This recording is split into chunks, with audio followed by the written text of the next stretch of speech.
O hindi ka pa nag-ano renew ng kontrata? Tapos na. Tapos na? Pumunta ka doon? Hmm. Sino mo nag-atid sa'yo? Si sir. Tapos pag uwi ko, nakataksi ako. Oo? Pinataksi ka na niya? Hmm. Sana all. May, umano ka doon o siya nag-book? Nag-book siya. Ah. Pero, siyempre, may pipirmahan pa tayo doon, di ba? Sa polo. Yung mga OWA natin. Oo.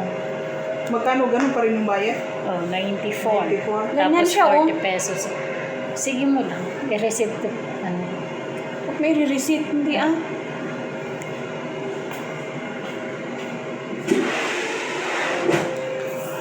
Sa tingin mo lang, sige lang. Huwag mabuboysit. Sana'y Kaya malaman kinihan, lalo nabuboysit pag hindi na. ng Hindi ako nabubisik, puso ko. Nag-aalala ako, baka hindi ko na mabuksan, wala na akong magagamit. Sawa na sa biruan. Kay Ann lang naman yung Bakit binuksan ko di sila na lang tutuhanin ang lahat kung kailangan ko ang paglingap. Tama ba yun?